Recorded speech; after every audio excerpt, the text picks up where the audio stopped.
Welcome to the Geeta Chopra Show. This is your time to heal naturally.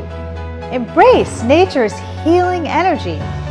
Get back in tune with your higher self through yoga, meditation, healing foods, living in balance, healthy relationships, and harnessing the true power of prayer. You are powerful, you are loved, and you can do it. I am Geeta Chopra, and let's heal together, naturally.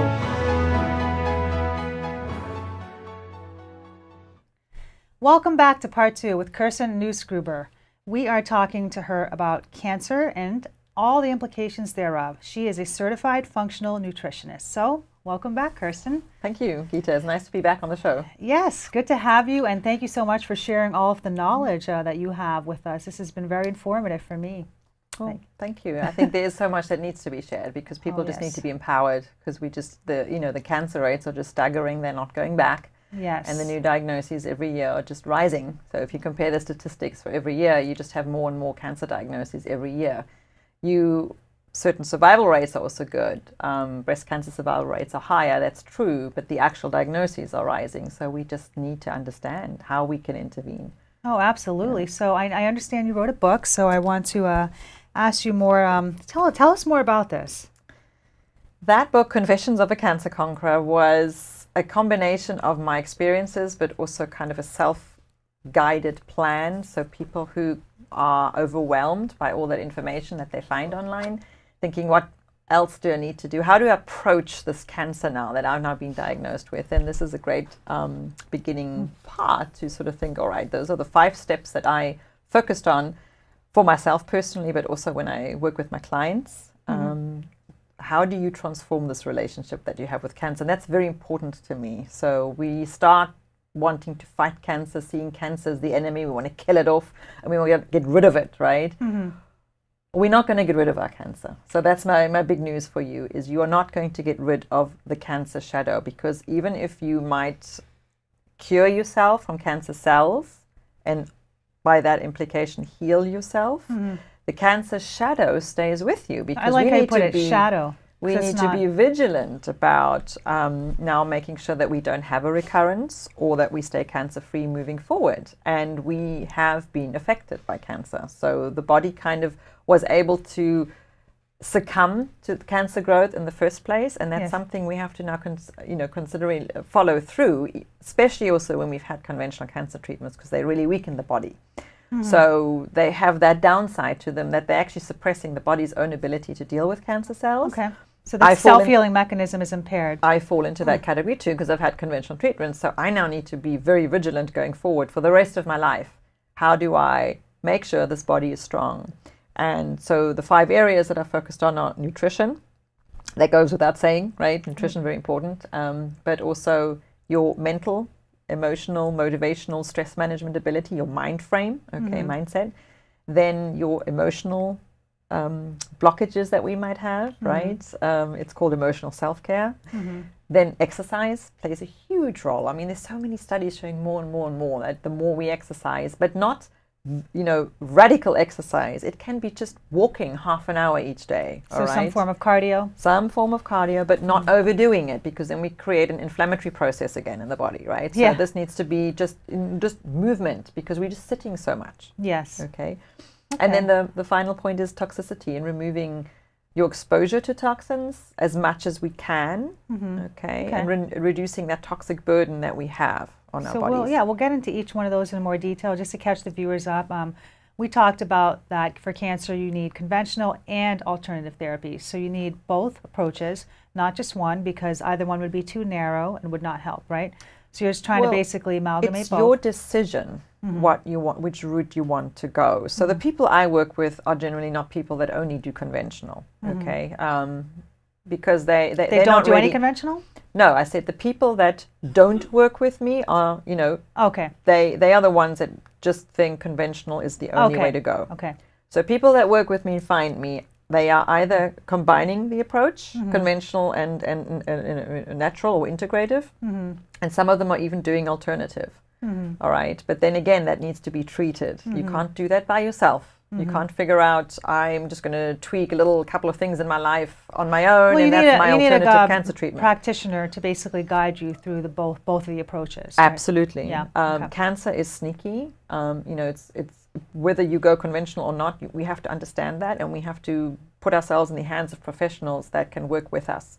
Okay. In now, trying to cure the cancer. What about the different stages of cancer? Because some people, if you're in stage 1, or if you're in a stage where you can just prevent it and you go in, or maybe get a biopsy done and just remove something. What if you're in stage 4 and you didn't even find out, or you didn't know about it until stage 3 or something? Do they still have the same chance of surviving based on what you're talking about, functional and conventional? That depends on each cancer case. Obviously, stage 4 means it has spread. It has metastasized. That's what stage 4 means. So the cancer cells have moved from the origin and are found in other organs. Okay. Okay, so it's no longer just in the breast. You're saying it's traveled. Yes. Okay. Yeah, and they not just traveled, but they have they're starting to grow in other organ parts. Okay. So you're finding active cancer cells, active tumors in other parts of your body as well. That's stage 4. Okay. And they are the most notorious to treat conventional only. So almost the higher in the stage you go, it's kind of you've got nothing to lose, okay, to really then really have more of an integrative approach, or even alternative only in a particular alternative clinic, which, comes out of your own pocket. People need to understand that. Yeah. We have that conversation with some of people that approach me initially, because you need to understand what that means. So do you focus a lot more on nutrition? Because I know that's what you're doing. So you're not doing any conventional treatment, right?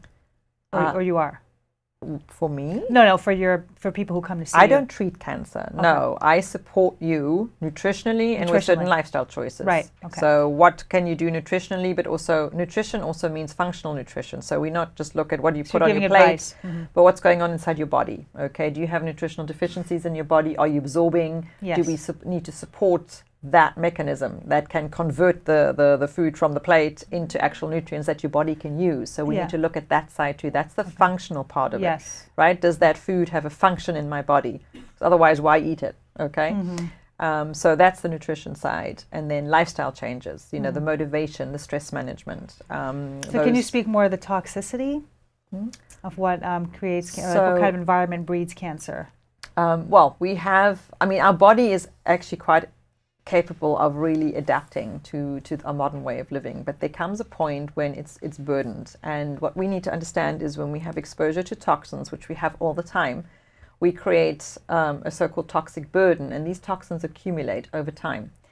Coupled with that, what is our internal milieu like? Okay, do we have certain genetic mutations that exist? They're there, we have them, that prevent a proper conversion of these toxins, and that the body can get rid of them.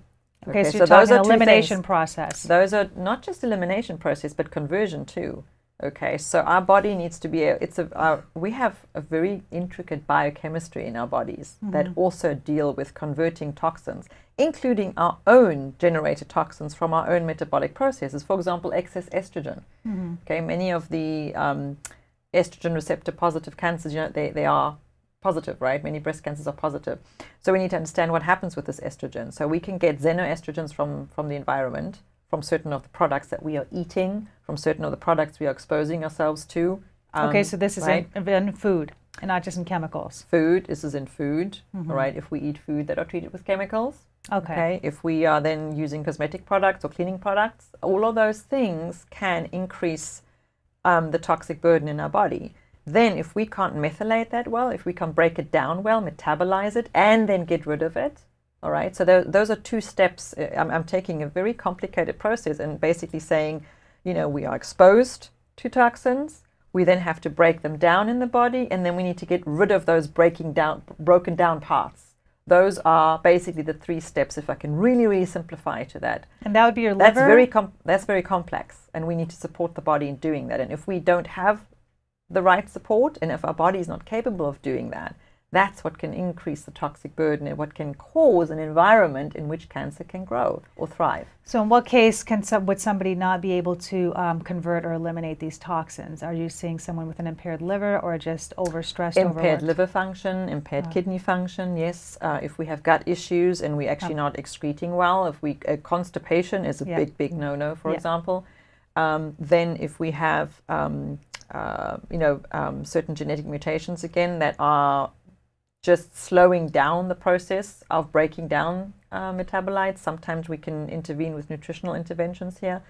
So these nutritional deficiencies can feed into that, right? If we have certain nutritional in certain B vitamins, B12, folate, and so on can harbor that. So there are a couple of things, like a very common genetic mutation is the MTHFR mutation. That's an enzyme, a methylene tetrahydrofolate reductase. It's a long word, MTHFR. That enzyme plays a key role in helping us break down also certain toxins in our body, and they can also suppress how. Is that enzyme a supplement, or do we produce? No, that's in our bodies. We produce it. Okay, but we can have that. We can have mutations then. When I say mutations, again, it's not black or white. We can either be mildly mutated or fully mutated or halfway mutated. So we can, there are terms for that. I'm not going to use them here. Heterozygous, homozygous, but just understand it's not either you have the mutation or you don't. You can have kind of variants in between.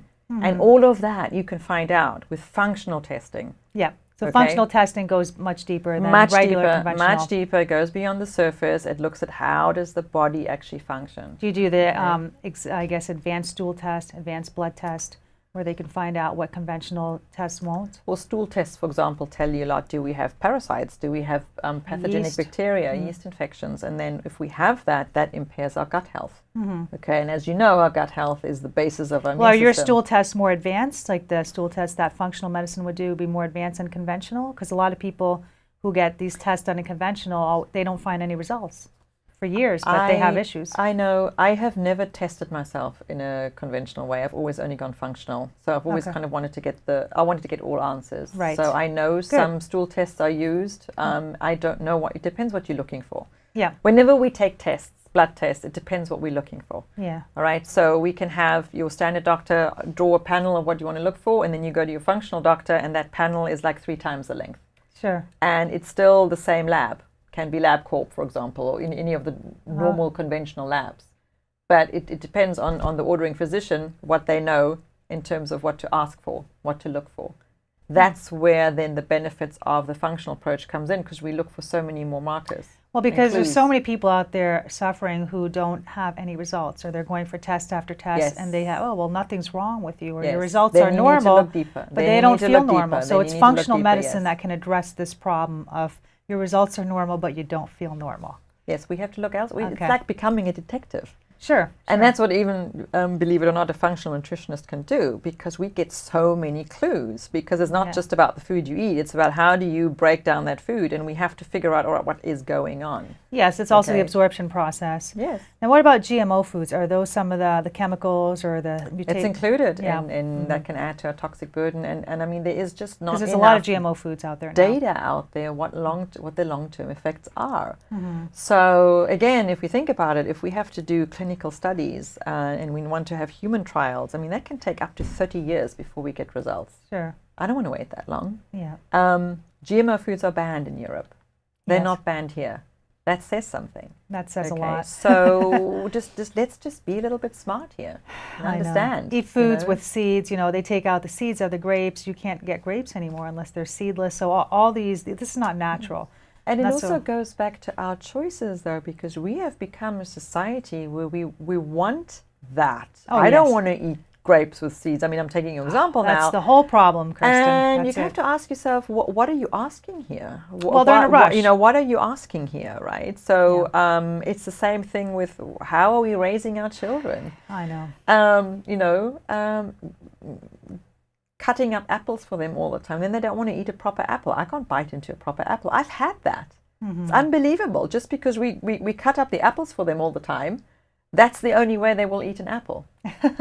So There's these are something wrong with childhood our patterns society. that You know, you develop. we have to understand that we are leading certain choices too, Oh, but with sure. our demands. Well, we're not living very You know? well in sync with nature, when it comes back to the GMO foods and even organic foods and, Well, go to seedless- an organic we're not- food market, for example, and you buy organic apples. They don't look perfect. No. They will be, some of them will be misshapen, some of them will have spots on them, but they're still edible. That's your natural food. That's Then go natural. to a supermarket and they all look the same, they're all huge, And they're all shiny. and you want that. And there's something wrong then. You're wanting Well, toxicity. why would you want that? That's Exactly. the question. So that's why let's not always just point fingers and go, the manufacturers or producers are giving us these rotten options. No, we in a It's sense our- are requesting, we're demanding it. we're So people driving only it with our produce, choices, yes. Yeah, Yes. corporations will produce what Yes. sells, and that's what sells. Yeah. And that's just what's mind-blowing to me. It's the shiny apples that sell, the ones that all look like clones, even at Whole Foods or something, as opposed to, like you said, on a farm. Yeah. You want that misshapen apple.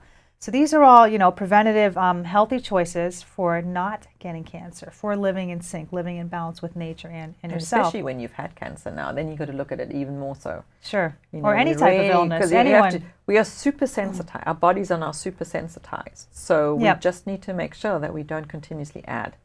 Well, yes, from a food triggers to that. perspective, absolutely, or from a nutritional perspective, it's food is your medicine, really. Yeah. So yeah. Excuse me. Well, most people don't have time to realize that. It's not that they don't realize it; it's that they don't have the time. In this busy lifestyle, it's just food to go. It's I quick. have it's that convenient. time conversation with people too, and I tend to disagree because we say that and we think that, but if we really Oh, start sure. analyzing our day, Yes. we actually have the time. Oh, we you just can need make to it. reallocate our time, and we Yes. need to actually reconnect with the time. We have enough time to make these changes. Very well said. I We do. wholeheartedly agree. We do. I've made the time to do that, and I can be quite busy at times, but for me, I don't compromise on my food. What you put into your body, that is what you are. Yeah. Do you really want that shiny, waxy Yeah. apple? The chemicals. I tell people, for example, now this is true, I literally don't have time to cook every night, but we eat homemade meals every night. Exactly. There's a difference.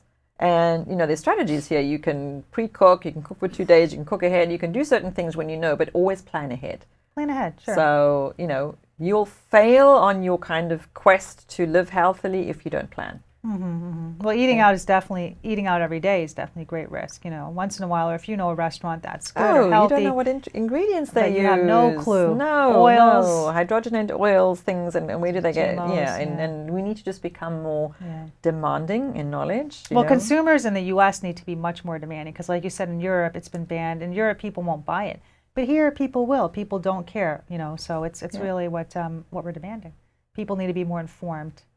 They need to want to be more informed. That's right. That's right. Well, that's definitely, there's a lot to be said on that. Now, you said something about evidence-based. Can you tell me what evidence-based means in terms of what you wrote in your book?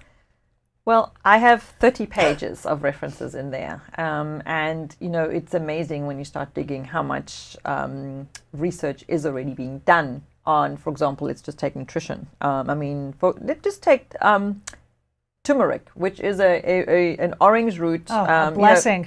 Turmeric is my best friend. Similar to ginger, right? It's just a lot more orange. But the active ingredient that is so vitally important in turmeric is curcumin. Yes. And if you go to PubMed, which is access to medical research, to just abstract, the public can access that. You don't get the whole research studies, but you get at least the abstracts. Thousands of studies come up how turmeric or the curcumin, the active ingredient in turmeric, it's the same thing. People say turmeric is the root, the actual vegetable root, right, or the herb root, and then curcumin is the active ingredient in it, that thing that makes it orange. How it inhibits cancer progression at almost all stages, and not just that, it has anti-inflammatory capabilities as well. But I'm just talking about the effect on cancer cells. When we have a cell that turns cancerous, we have a beginning, an initial stage, a progression stage, advancement stage, the different stages, and curcumin has been shown to really have an impact on all those stages. Wow. Done at therapeutic levels. So again, we need to understand that sometimes when we're looking at these nutrients, they would test it under therapeutic levels. So if we're using that in our active fight to fight cancer, like fighting an active cancer, we need to think we need to take that at therapeutic levels. So just sprinkling a little bit of turmeric on your food alone is not going to Well, I be think enough. you need the raw roots. You need the actual root that you can chew. But even if you are looking at really actively fighting an active cancer, you really need the supplement form because it's so much more concentrated, Sure. and you need it in very high dosages as well. And that's for cancer. Yes. So if you're actually trying to prevent, or if you're just living a normal life, like in my case, I eat turmeric, so I try to eat it at least once a day with meals in the root form in the middle of my meal. That's perfect. Because it's absorbed more with fat. That's perfect. Because I had a history of GI issues, so I found that turmeric is a medical miracle. It is. You know, because it cures, I mean, everything from diabetes, it'll help inflammation, joint pain, candida. Yep. It's antiviral, antibacterial, like anti-inflammatory. I said, thousands of studies. It's amazing. It just basically filters out, Yep.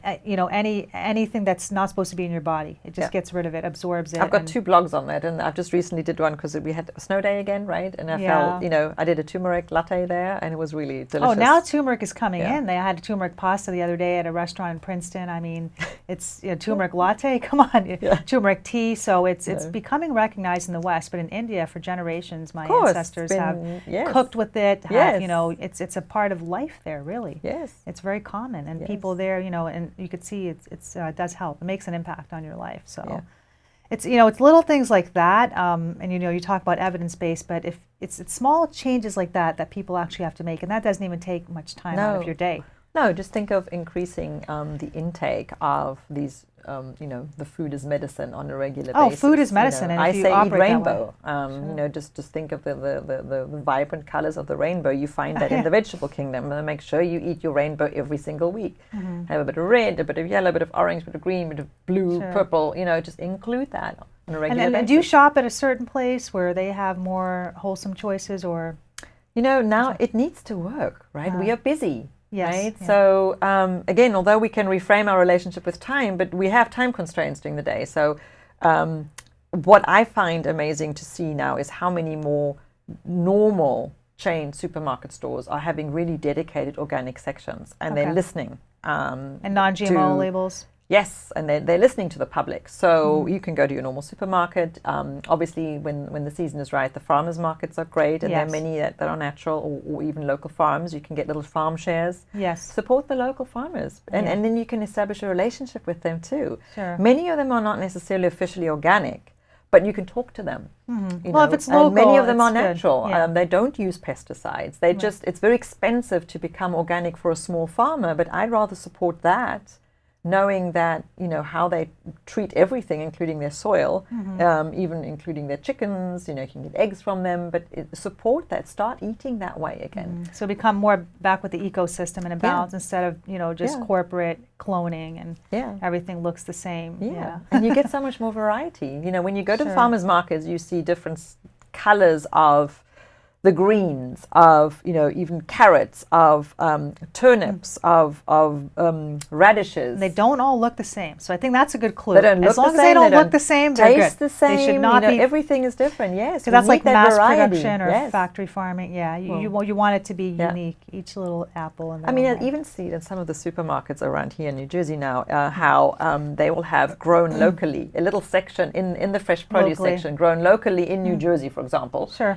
And you can see a different variety of the vegetables there, and you go, "Ooh, that looks different." It's not the cookie cutter. See, that's very important, and that's a bit of an easier approach. So when you say, "Okay, I'm going to start eating well. I'm going to start, I'm going to clean out all my cells. I'm going to make sure everything's going well in my body, and I'm just going to make more conscious choices in terms of food, lifestyle, meditation, exercise." But what about the other part, the mind-body connection? That's the harder part when you're talking about either preventing cancer, or if you have cancer, or any illness for that matter. How do you actually just delve into that and say, okay, I'm going to clean my mind out now?